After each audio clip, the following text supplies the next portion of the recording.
Seattle on your Friday morning, and what a busy Friday morning it has been. As we come on the air today, a global outage is impacting our newscast both here at ARC Seattle and on our sister station, KOMO News. It's also affecting hospitals, law enforcement departments, banks, and major airlines. SeaTac Airport shared this post on X overnight, writing that they are aware of the outage and they're urging travelers to check with their airline for the latest flight information. Painfield is also seeing similar issues. An Alaska Airlines spokesperson did tell ARC Seattle and KOMO News they are able to dispatch flights. Take a look at FlightAware's misery map right now. It shows more than 1,500 flights are delayed and more than 420 are canceled across the U.S. But again, this is a global issue impacting places like Europe and Australia as well. Take a look at what people at airports around the world are seeing right now. All those blue screens display error messages as cybersecurity firm CrowdStrike deals with an apparent defect found during a software update on Microsoft Windows operating systems. And this time lapse is incredible. Take a look at that. It's a 12-hour time lapse of American Airlines, Delta, and United plane traffic after the outage. You can see the planes just disappearing from the map. And that kind of really gives you a view of what we're dealing with this morning. So the president and CEO of CrowdStrike, George Kurtz, shared this post on X, writing, quote, "This is not a security incident or cyber attack. The issue has been identified, isolated, and a fix has been deployed." Rebecca Jarvis with ABC News shared this post on X this morning, writing, "The CEO says it could be hours or longer before everything is back up and running again today." And as we mentioned, major airlines have been affected. The FAA shared this post on X overnight, writing they're closely monitoring the issue. Delta Airlines shared another post on X, writing some flights have resumed for that airline after putting all flights on pause overnight. Just look at what Atlanta's Hartsfield-Jackson International Airport looked like, showing all the Delta flights just grounded there. Delta says expect additional delays and cancellations throughout the day. And United Airlines shared this post, writing they're working to restore their systems and some flights are resuming, but many customers will still experience delays today. And we've seen some major impacts at SeaTac Airport today. So Mo Hyder is out at the airport for us this morning. Mo, you've been out there all morning today. Talk to us about the impacts that you're seeing now, hours after this outage was first reported. Yeah, hey there, Steve. Well, we are seeing some progress compared to what we saw a few hours ago when we first got here. This is the United check-in area. It's kind of serving as a waiting area, essentially, for the time being. When we got here a couple hours ago, we saw this whole area just packed with passengers shoulder to shoulder. So it was really difficult to maneuver ourselves and navigate, even carrying our equipment. It took quite some time getting from check-in counter to check-in counter, about 10 minutes from each airline. That's how long it was taking us. So now it's much smoother, it's easier to walk around, so that's a good sign. What's not so good is you can still see that it's going to take quite a while to check in for a lot of United passengers here. You can see a lot of them have luggage to check in right now. A lot of them are large families trying to board with their luggage, so that's what's the delay here. Every person I spoke with, it's a different story. It's a case-by-case scenario. Some people are dealing with delays. Some people are dealing with cancellations. Some people were actually able to make their flight or on their way to their flight. Some people are rebooking from a different airline. So a lot of different scenarios that I'm seeing right now. So I'm counting about 6 or 7 lines right now, people trying to check in their bags. If we pan up there, you can see those screens there. They're blue right now. They're still in recovery mode. So that's kind of a sign right now that it's still in recovery mode, that things are not fully online. I just checked the United social media page. They said things are resuming, but people can still expect delays, and that's clearly the situation here. We're going to show you to my left over here. This is a summer camp group that's traveling throughout the country. I spoke to a couple of counselors off camera. They did say they're also experiencing several delays, and a lot of the campers have to be dropped off in different cities all around the country. So they've been here for quite a few hours right now. So they're just waiting to see when they can actually board their flights. And they're not all going back to the same destination. That's the issue with them. They're going to several cities across the country, and you can see a lot of luggage that they have with them as well. And even further to my left here, this is kind of working as the waiting area of some sort. Several people here said they have had their flight canceled, and they're waiting to hear back from United on when they can actually actually catch the next flight. I spoke to several people here, have been here since early this morning, early since last night. So a lot of people were just anxiously waiting to board their flight because a lot of people were expected to be at their destination already.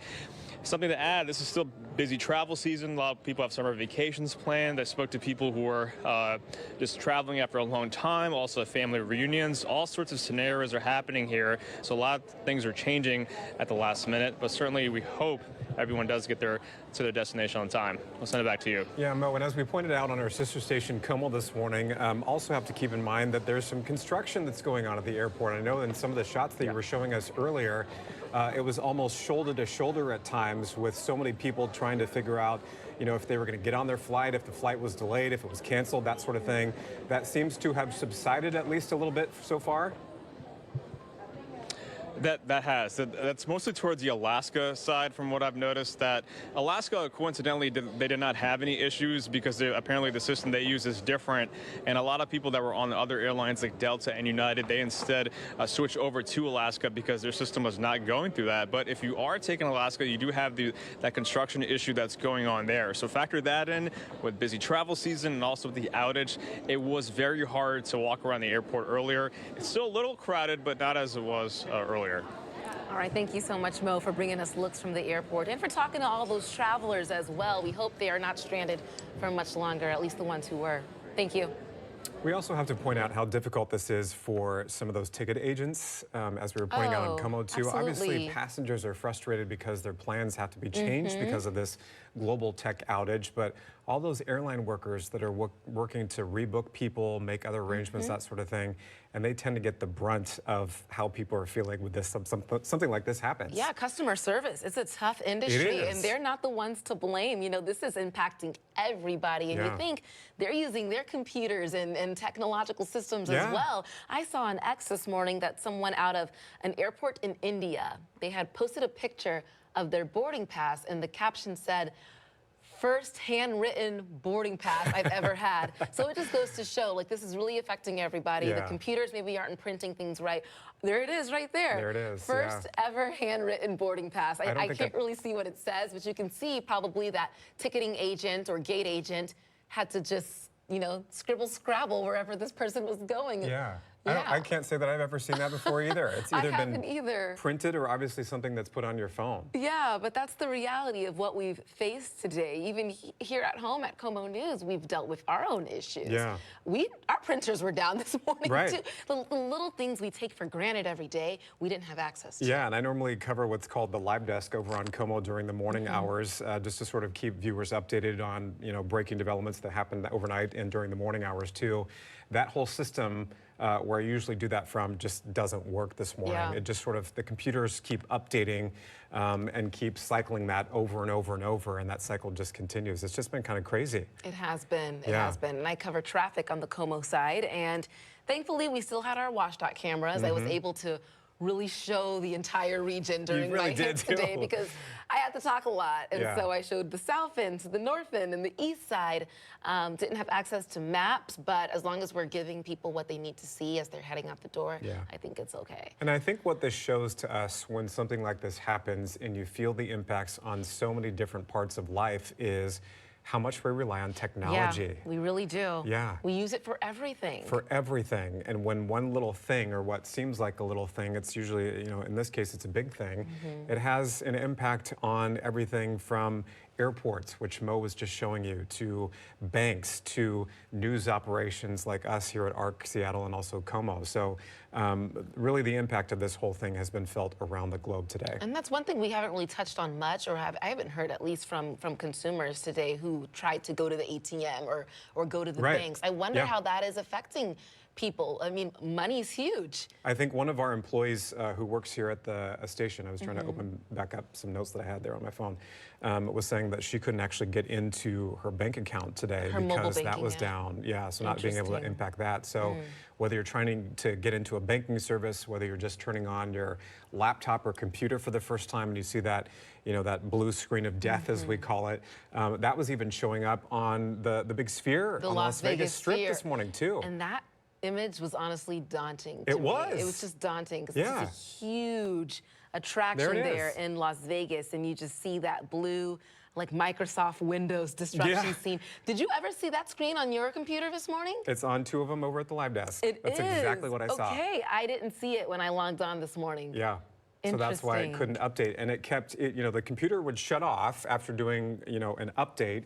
And then it would go back to that screen once again, and that cycle would just keep on continuing throughout the morning. So we understand your frustration if you're feeling some of those impacts this morning. There's that screen. There's that screen, that At blue first, screen of death. I was like, are we showing the screen or is this like happening right now to our breath? This is the live desk screen, Yeah. so that's what it looks like. Something that a lot of people woke up to this morning. And it is frustrating. It's like you Yeah. can't get past it, but hey, we have people in our building working on it, a great engineering team trying to resolve the Absolutely. issues, and worldwide, this is what, hey, our engineers and people who understand the tech stuff, Yes. they're on top of it. I think it's kind of over some of our heads sometimes because it's a for little too sure. technical. But Absolutely. yeah, and as we've noticed throughout the morning, slowly those systems are starting to come back online. But what's frustrating is they take time, right? It's not going to be an automatic fix. And so slowly you're seeing some of the airline operations come back. Slowly you're seeing some of our operations come back here at KOMO TV in ARC Seattle. But it will take time, and that's frustrating when we live in a world of urgency and wanting to know now and expect, websites to work immediately and, that sort of thing. But it takes time. This morning, Mo asked one of the passengers at the airport, what are you doing for yourself to get you through this struggle? And the man said, having patience. That's all you can do. Yeah, and I liked what the airport in Atlanta, Hartfield Jackson International Airport, What did which they is say? the busiest airport in the world, basically said to passengers, have some grace and have some patience. Have some grace and some patience. It's Yeah. all out of our control. It is, yeah. We have to wait till Truthfully. that stuff comes back online. All right, so let's get a look at more of the impacts from this global tech outage today. Homeland Security posted about the outage on X. They're writing that the department and the Cybersecurity and Infrastructure Security Agency are working with CrowdStrike, Microsoft, and federal, state, local, and critical infrastructure partners to address the outages. ABC News reports some computers at the Department of Justice are affected by the outage. However, there's no indication at this time that it was affecting law enforcement activities in the field. Hospitals are also dealing with the impacts of the outage. Mass General Brigham's in Boston says they're canceling non-urgent surgeries, procedures, and medical visits for the day. However, the hospital is still open for those who need care. We're also hearing Cincinnati Children's Hospital Medical Center in Avondale, Ohio, is experiencing disruptions. Both Harborview and UW Medical here at home were also impacted by the outage, but said they are fully operational. Seattle Children's shared this post, writing that their outpatient clinics are closed today due to the outage. Their urgent care center is still open. Multicare was also affected, but we are waiting on more details about their operations. We reached out to Providence and Virginia Mason to see if they're experiencing any disruptions. We are still waiting to hear back. And just coming in this morning, Microsoft shared this post on X, writing, quote, we've completed our mitigation actions and our telemetry indicates all previously impacted Microsoft 365 apps and services have now been recovered. Microsoft is now monitoring to ensure it's fully resolved. So more to come on that. And check out this post from Andy. He was at the 9 Inch Nails concert last night when the screen behind the band, you see right there, also flashed that blue error message, a little bit different from what we see on some of those computers that we've been showing you throughout the morning. That would honestly freak me out as a concert goer. I think it would too, yeah. The outage also hit the Paris Olympics organizing committee. The outage limited operations just 1 week before the Olympics are set to begin.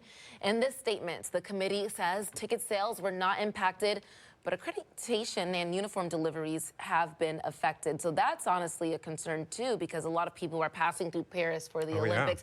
Yeah. And that's going to probably impact security officials from being able to verify, okay, well, who has the proper uniforms, what are they wearing, right. And then when you think about like badges and things like that. Yeah. Yeah. We're also learning that some school districts in our area have also been impacted by this global tech outage. So the Everett Public Schools, that district, confirming on X just moments ago that they were also impacted by the CrowdStrike outage. The district saying on X this morning, our network team is working to get us back online. So if you have a student in that particular district in Everett, the district recommends check the EPS status page for the most up-to-date information about district technology tools and also network access. So it's impacting everything from health systems to airlines to banks to school districts to maybe your computer at home that you work on. Alaska Airlines obviously is a major hub. SeaTac is for that particular airline. They've been able to dispatch flights, so it doesn't look like the impact, at least for that specific airline, has been very big, if much at all. Sound Transit, if you're needing to catch a light rail train, maybe to get to the airport to catch one of those flights today, they have not been impacted as a result of this global tech outage. So if you have to check one of those trains or get on one of those trains, shouldn't have too many problems unless something arises over the next couple of hours. And this isn't a jab at CrowdStrike at all, because things happen, but I wonder if some of those other companies are going to start looking to other companies who weren't affected, and they're going to be asking, what system do they use? Yeah. Like Alaska's uninterrupted, Sound Transit's uninterrupted. They're using a different system than some of these other major hubs do. Yeah, and I think certainly that CEO of CrowdStrike is going to be in the hot seat today, and already getting questions from reporters about, what went wrong here? That's the big question, and how are you going to fix it? How much longer is it going to take before all these systems are back online and operating as usual? So. As we mentioned earlier, our show will look a little different this first hour as we continue to be impacted by this outage as well. So next, you're going to see our previously recorded show from yesterday, but Tyra and I will be back in just a few minutes at around 8:30 this morning for more coverage on the outage. We'll also have a full hour of ARC Seattle with fresh new content starting at 9 a.m. So please join us right here on ARC Seattle. And as always, join the conversation with us using the hashtag ARC Seattle on social media. Let us know what you think about the outage using that hashtag. How you're being impacted, too. How are you being impacted? Let us know online. We'll see you in less than 30 minutes.